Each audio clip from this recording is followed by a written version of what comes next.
Hello. It is. What was the name of the thing I was going to do? Transparent Tuesday. So today I have some questions that you guys have asked, and I'm going to be completely transparent about the answers.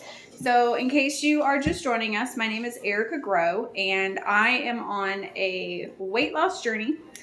I'm on a complete journey to transform myself and my family. So it's a project called Obese Like Me, and we are working to raise money for the documentary so that we can share my experience and my children's experience and how this experience changes our lives forever with the world. So, Transparent Tuesday. Here we go. The first question comes from my cousin Tina, and she says, how do you fit everything into your day? Well, Tina, let me pause this music. I love Sia. Okay, how I fit everything into my day, I usually wake up about 4:30 in the morning. And I actually really like waking up that early because that's when I have my best ideas and my best thoughts. And I exercise first thing in the morning, so like 5 to 5:30. And then I have a cup of coffee while I have my quiet time. And that focuses me, it centers me to just remember everything. And at that point, after my quiet time, I make lists. I don't know if you can see it. I have calendars with everything, like all these goals, what I have to do. And then there's like list. So that's how I keep up with everything I have to do in a day. Obviously, like feeding kids and stuff like that, that's most important. Sometimes we go to bed and the laundry's not folded, and that's okay. So I would say how I fit everything in the day is just being extremely, extremely organized. Then she asked, or you asked, it says, how do you explain self-image to kids? Okay, the way that I have explained self-image to kids is everybody is created different.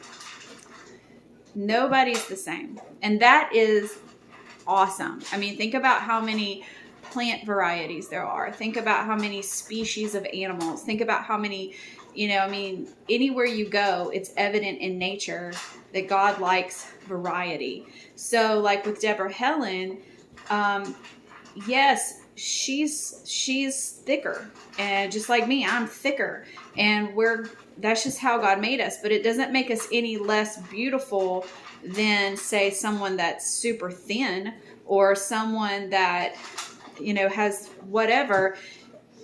I think what's beautiful about humanity is how different everybody is. The different colors, the different eyes, the different hair textures, and the different body types. And that's how I've taught Deborah, Helen, and Gideon, is just when they came to me saying, they were bigger or this or that, the issue with me was I knew we were unhealthy, and I knew that they were unhealthy, and they weren't the best versions of themselves. And so that was my big thing of a push for them to lose weight and be healthy. It wasn't, oh, I want her to have this, petite little cheerleader body. Like, she's not. And, but she can still be a cheerleader if she wants to. Who knows? I don't know. She wants to be the mascot. So she wants to dress up in the eagle costume. Okay, next is, am I having fun with this project? Yes, I'm having a lot of fun with it because it's allowed me to connect with a lot of people, and it's just really been cool. Like the amount of people that have sent me private messages, like that it's encouraging them to see me do this. The tech part, I'm not going to lie, like the videos and things like I am a hot glue, poster board, Crayola person. I am not tech savvy, you're doing good to get an email from me. So that part of this is been challenging to me, but the relationships that I'm rekindling, and then people being like, oh my gosh, this is so, like, that to me has been awesome. And then just the side effects of it, feeling better, seeing my kids feel better. That's, of course, that's fun, when you have more energy to do stuff. So, finally, you said, how do I donate? There's a link. I think my friend Haley got with you, but I will put a link at the bottom. So if anybody does want to donate, it's pretty easy. Okay. Thank you, Tina, for your questions. We have Catherine. Will you be following a particular meal plan? And then Debbie Sanders Lawrence says, what are you eating? This has been the hardest part of it. And this is what this whole documentary is about me without like professional help, without, which I have sought professionals, figuring out how to be healthy. Because anybody that's ever tried to lose weight will, even if you haven't tried to lose weight, there's Weight Watchers, there's Noom, there's MyFitnessPal, there's the Whole30, there's keto, there's no sugar, there's Atkins, there's so much. And then you go to Walmart and there's bars and shakes and this, and it's like, what do you do? Like, I know it sounds dumb, but it's like, how do you know what to eat? Like, what's truly good for you? What does your body truly need? And so I started out like, what did I start out as? I started out just boom, no more sugar. Took all the sugar out of the house. No more baking, no more, because that was a huge stronghold for me. I had sugar in my coffee. I had jelly on my toast. I had butter in my grits. Just super like all that stuff. And I felt like crap all the time. All the time. I was tired and my skin looked horrible. I was on an antibiotic because my acne was getting so bad. And never knew if you just would cut out the sugar. So that was the first thing. And then I had some friends that were like, hey, let's do the Whole30. So I did my best with that.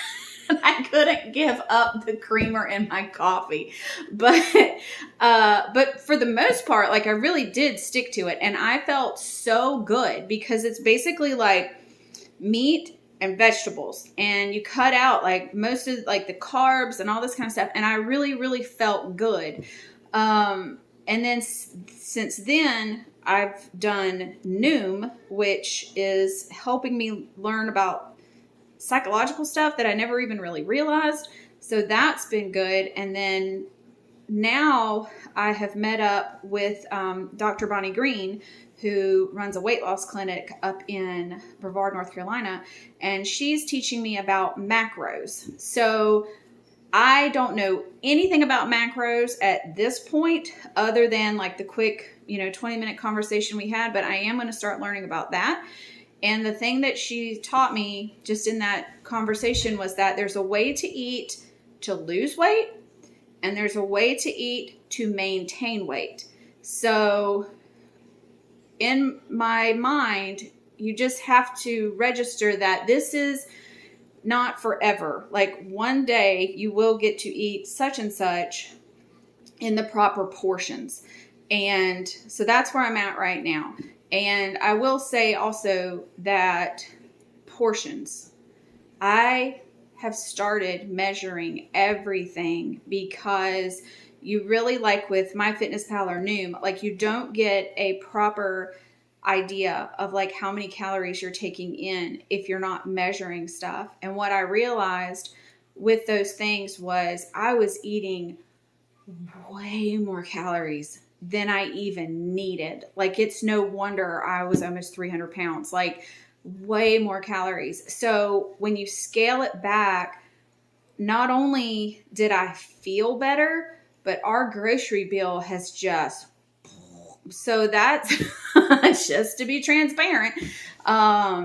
measuring. So if you're really having a craving and you really want something, I would eat it, but I would measure it. So, and then sometimes I would really be craving it and I would measure it. Like one day I really wanted pecans and I measured it and I was like, that's how many pecans I get for 100 and whatever calories. No, thank you. Like I'm not wasting them. So it's just learning that stuff. And that's been really, really helpful.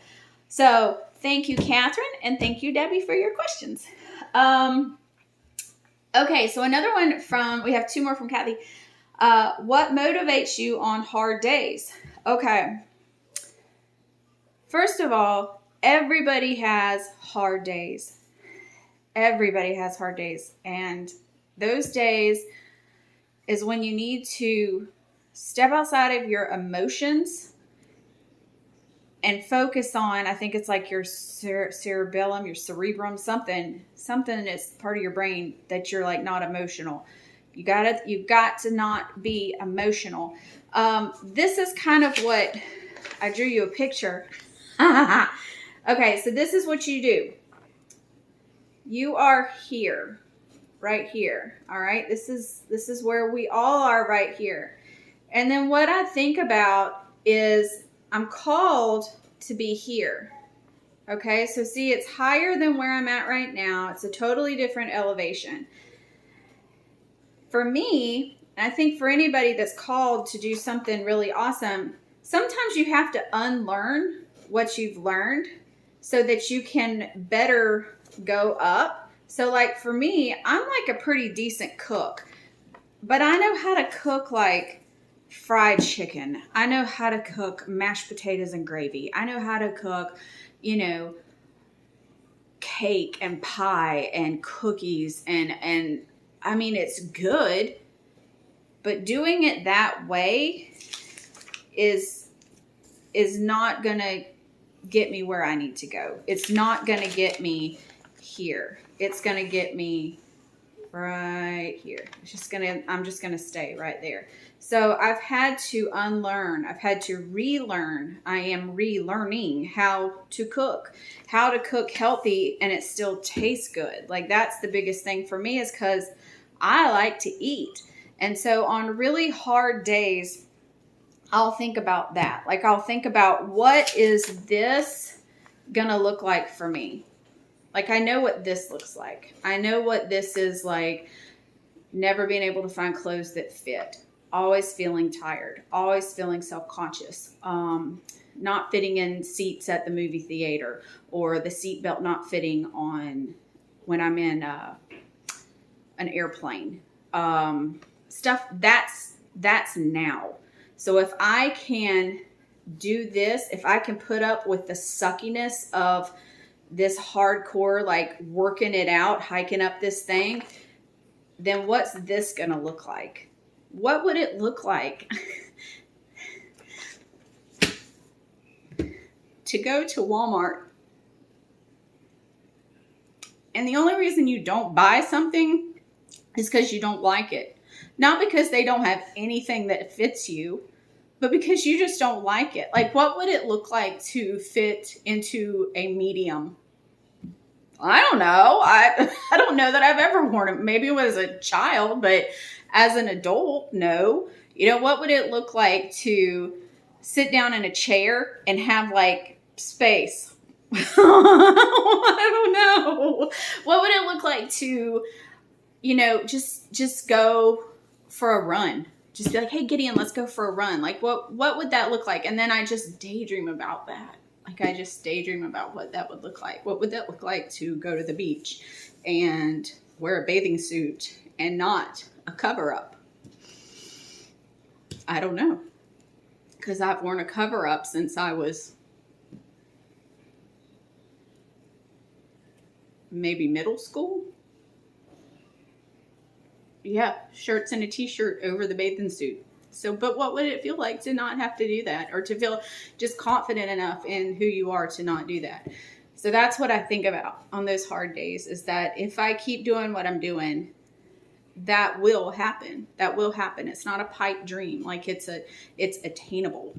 And then you asked, what are you setting goals as in weight loss? So, okay.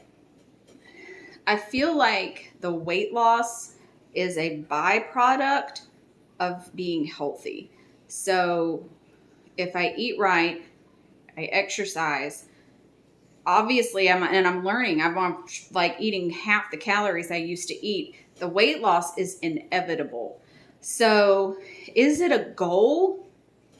Yes. Like I'm excited to see that happen, but that's not the whole goal. Like the whole goal would be being able to go to like Goodwill because I'm so fancy, going to Goodwill and finding something that fit, or going into Walmart or going into any store and just being able to buy anything, or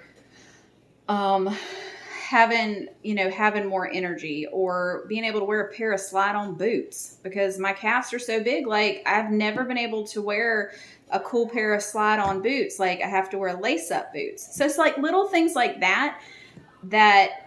that's more of my goal, just to have that freedom to do whatever I want with that.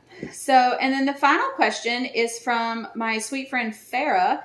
And she says, as you move through your weight loss journey, what health benefits changes are you already noticing? Okay, well, I went to church this past Sunday and I just bought a new pair of pants like a couple of weeks ago. And when I got them, they fit like perfect. And I was so excited because it's hard for me to find like not spandex pants that fit. So, but then when I put them on Sunday morning, they were loose. And I was aggravated because I was like, I just bought these pants. Like, this is annoying. I don't, they were like slipping down. So I'm starting to notice that, like my clothes fitting different. I have stopped taking my antibiotic for my acne because my skin is clearing up. So that's huge. And then the biggest thing is just my energy level and my thought clarity. Like my mind is so clear, and I can't even explain that. But like before I started all of this, I was forgetting things. I was kind of starting to stutter. I know that sounds weird, but I would be like, like trying to think of stuff and I couldn't think of stuff. So that doesn't happen anymore. But my energy level, and I get up at 4:30 in the morning. So that's, I'm up, I'm doing stuff all day long. And still, like in the evening, I'm doing laundry, I'm, whatever, cleaning up, vacuuming in the floor.